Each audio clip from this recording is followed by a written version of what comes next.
Welcome back to my channel Conquer the Fear.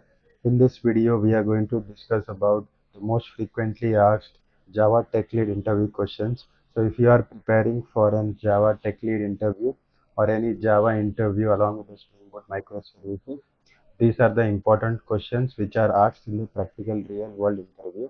So make sure you are well prepared with this particular scenario based questions because it's quite important because the tech lead person is not just a mug up person. He tries to analyze the situation. He tries to give the solution to the problems which are recently arising. Now we will also discuss about the practical questions, also how you can answer them, and also I will give you a diagrammatical representation of the examples of the real world examples. We jump into the real world questions.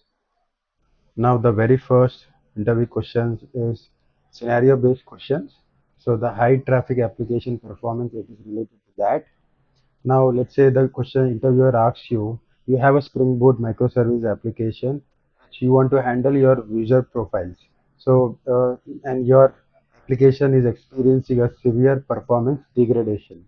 And occasionally there is a timeout under high load also. So let's say you are during there is a high marketing campaign running. Now what would be the steps to diagnose this and resolve this particular issue? Assuming that it is running in the production environment. Now you need to answer this and break down into a lot of different things. We'll discuss one by one. First thing is monitoring and metrics. So you have to immediately check or monitor the dashboards. You have different tools like Grafana, Prometheus for CPU memory. There is also a network and the disk related information, the spikes which you'll get in this particular metrics. Now look out for Spring Boot actuator. This is one of the matrices or the endpoints which are provided by the Spring Boot when you try to develop. In that actually you'll get the JVM stats, you'll get the metrics, health, thread counts, specific API responses, and this is the level of information the interview is expecting. So you need to tell him what all things you need to do to monitor and do the metrics purposes over there. Then comes logging in. Now if you are developing an application and you want your applications to have that logging errors, right, to display the errors, to understand what when where the query is getting slowed up or where the process is taking too much time. Now these are the patterns based on the timestamp you can actually log those errors over there. Okay, then you can answer like profiling tools. Now there are matrices that you don't points the issue, right? So profiler is there. Let's say the Java flight recorder is there, mission control, your kit, J profiler. You can use this to identify this particular CPU hotspot, memory leaks, blocking IO operations. Let's say you're doing some database calls, you're calling some external APIs. So everything will be captured in this particular profiling tool. So make sure you mention those as well. Now, database analysis, you also need to check your database metrics, whether your query is getting slowed up, what are the query logs, how the connection pool is being utilized, what are the query which is being executed, right? So you also need to check there are some common bottlenecks like in plus one query or an unindexed fields has been there. So you have not done any optimization over there. So you need to also analyze the database aspect over here. Now then comes the code review optimization process where you will focus on the profiling, right? So you look for the inefficient algorithm written in the code. You will look for the synchronized external calls that are happening as an asynchronous call. Let's say you're using web client for non-blocking. Then we have the excessive objects creation or the large data structure that is going to lead or have a frequent garbage collection pause. Okay, so that is where you have to look at, and then there is an ineffective cache strategy is being implemented. So instead of the optimized thing, you have implemented an inefficient way. Okay, so while code review, you need to gather this and check out this particular information. Then comes the scalability. Now, if your bottleneck is truly the capacity or other things, consider horizontally scaling up your microservices. You can also scale your services vertically, but you can implement the Redis cache, Edge cache, or you can use offloading heavy computation. Now let's look at the one of the example over here. Okay. Now if you see, let's take an example of, let's say, the payment processing system, the service is getting timed out. Okay, let's say during the peak hours. Okay, now you have to analyze, you have to diagnose by checking the server metrics. Like you have Datadog, which is going to show you the CPU, the memory usage. Also, you need to dig into the logs that are repeatedly, slowing the query, warning from the databases. Then you have to check, like, when you are using New Relic APM to trace the problematic transaction and found the, you can find the particular issues. There are n+1 query which is loading the transaction history. Then we have some optimized, we can optimize by fetching the all necessary data in some one single query itself. So this will significantly reduce your database operations, and there are some round trips which back and forth you have done with the database.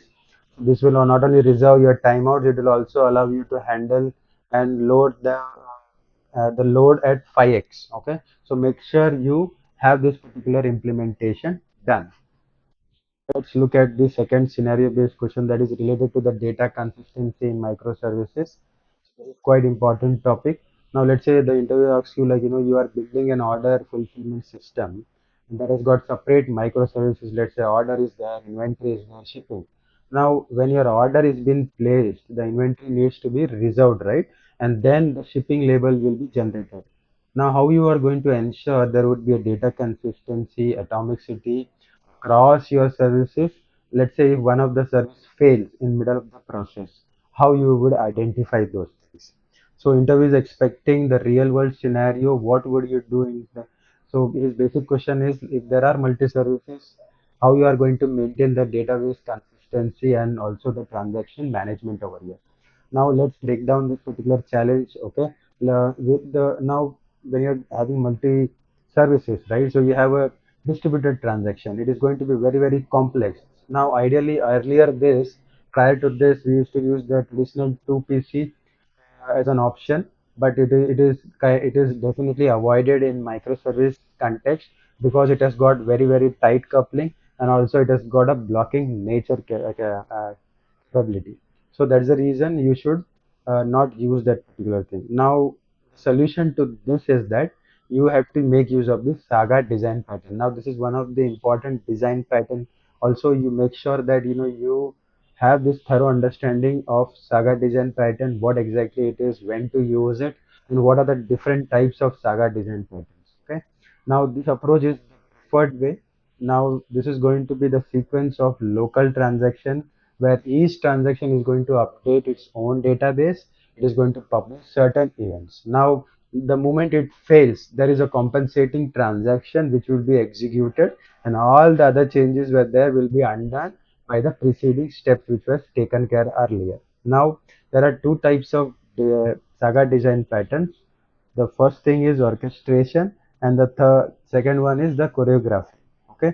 Now the orchestration is it is there will be a central orchestrator, a service which is going to be dedicatedly developed, and it will look for the workflow process where it will manage sequence of steps and the compensating logic for each of this particular failure as well. Okay, there will be a middle service which is going to take care of the all the interaction and other things, and then ultimately it is going to commit that particular transaction. Then comes the choreography. Now you there is an this is the second option where the services communicate directly with the other services via the events. Now each service is going to be responsible for its own Saga, like it is going to emit for to the next service. Okay, so this is their own independent way of communicating. Now this is an idempotency, so it is going to ensure that every operation that you are being performed are idempotent. So any retry should not cause duplicate or inconsistency in the system. Okay. Now let's take a real world example. Okay. Let's take a real world example where we look into the e-commerce platform where we have implemented this particular e-commerce things. Okay, so we have made use of the Saga design pattern. Now we have implemented this order processing system using the choreography Saga. So now we discussed, right, choreography, where one order, let's say the one order service is going to receive an order. Now it has created the order, created event. Now the inventory service is going to consume this service, this and then it's going to reserve the stock. It is going to publish the inventory reserved.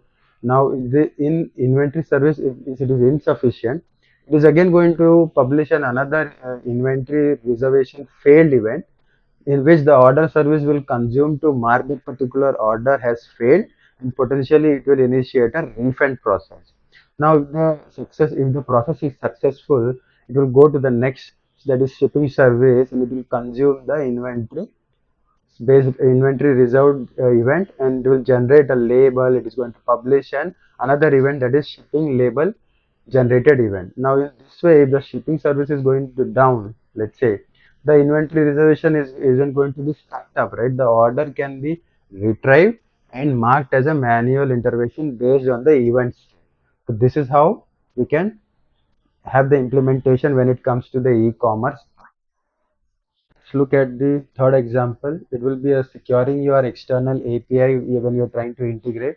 Now, this is quite important because security is most important when it comes to microservices, distributed transactions, and distributed systems. So make sure you nail this particular and have the thorough understanding. Let's say the question asked by the interviewer is your Spring Boot application needs to consume the third-party REST endpoints. Now that has to be implemented the over to client credential grant for authentication purpose. Now, how do would you secure your or configure this particular and integrate with the API? Now you have to ensure that credentials are not hard coded and also they are token managed. Okay.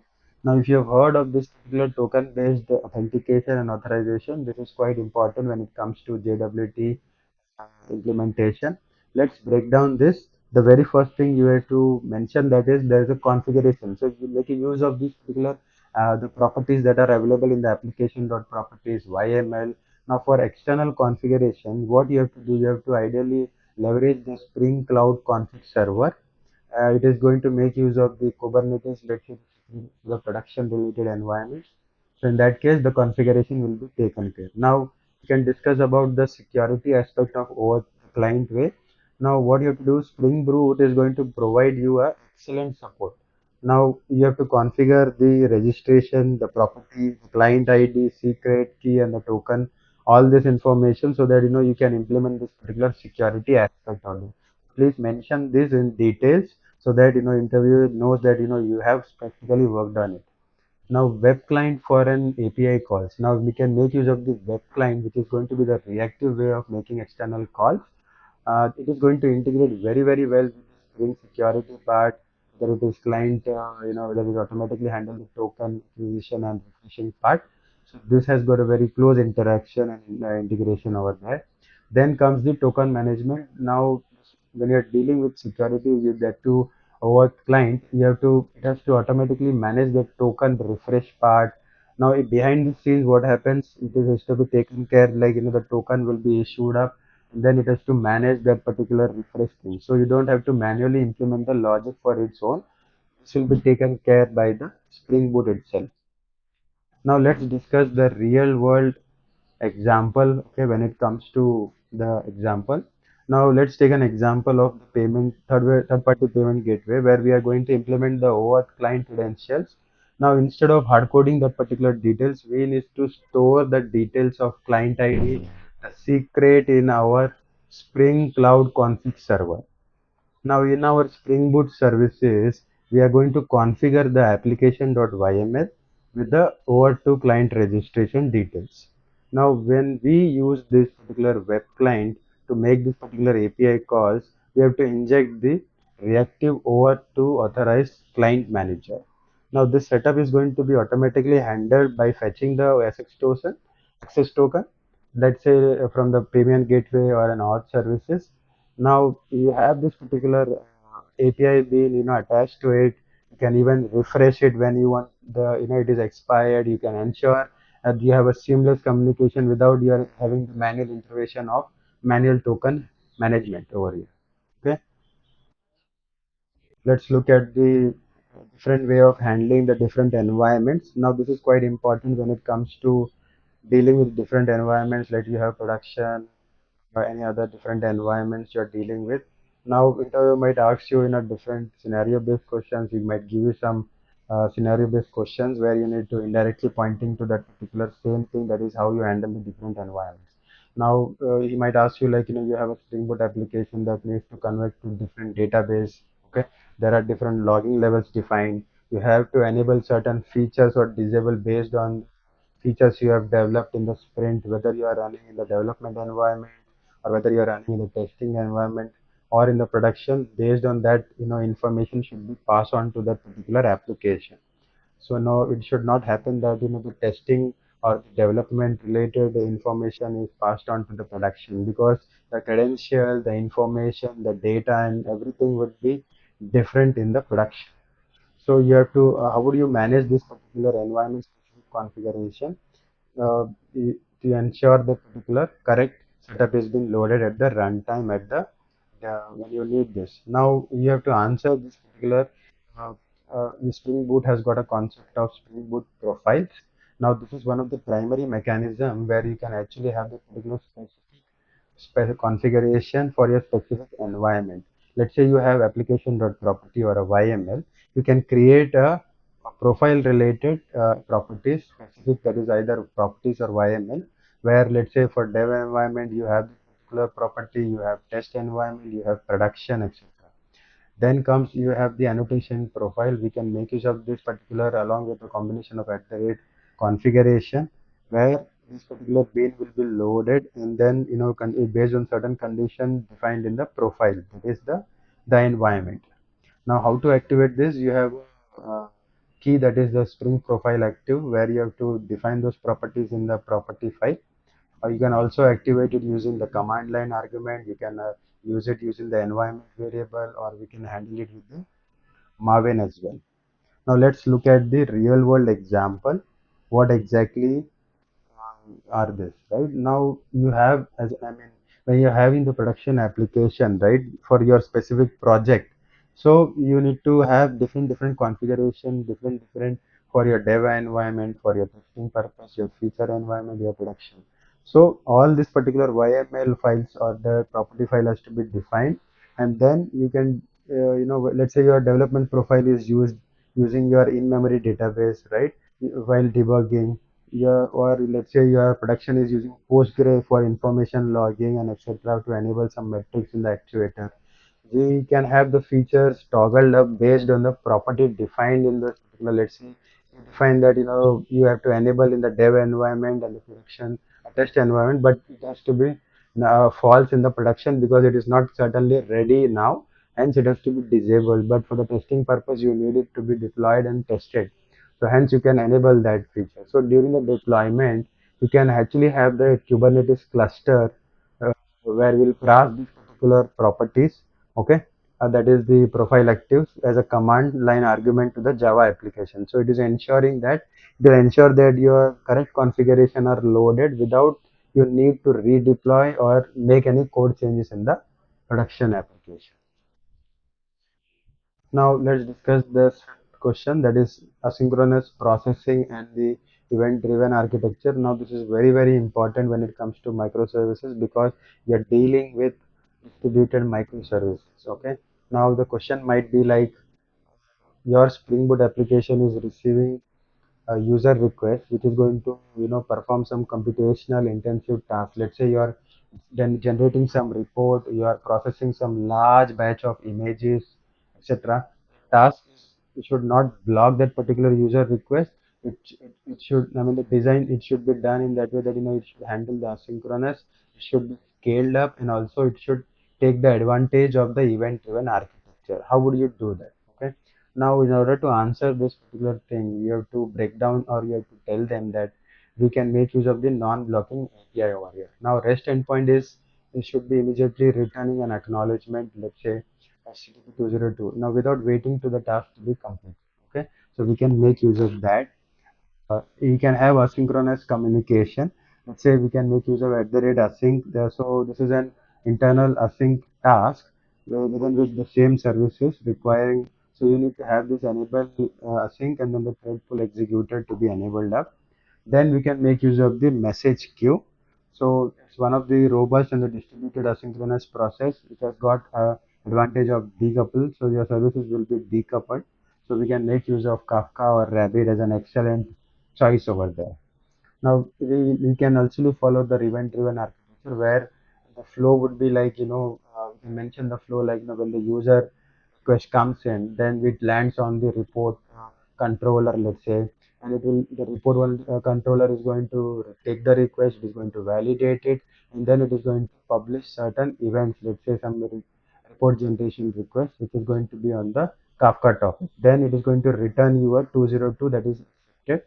Now a separate request processor service in the Spring Boot application or in a Kafka listener will consume this particular thing. Now this particular is going to have this report processor is going to do some heavy computation or task. So it is going to, once it is complete, it is going to once publish that particular, report generated event with the event ID and other details based to the another topic. Now the original service which had consumed the it will notify that particular thing and it will update the status by sending the notification. Okay, so it is going to now you can also have the particular progress stacked up, like, what is the endpoint, like, for the user to check the status report and other things. In that case you can have this defined over here. Now let's discuss the real world example of how we can actually make use of this. Now when you're dealing with asynchronous, let's say you have an asynchronous document system where you are trying to, when you have an application which is going to upload the large PDF for your OCR application or an analysis. Now this system should be designed in such a way that, it should handle the asynchronous.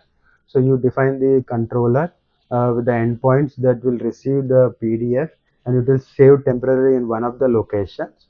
Ultimately, this is going to publish an event to either to a RabbitMQ, and it will return certain status code for the job ID. Now the separate document processor service is going to listen to that particular queue. Now upon receiving the event, it will download the PDF, it will perform some intensive tasks. Once it is completing, it is again going to publish an event with some details to the another queue.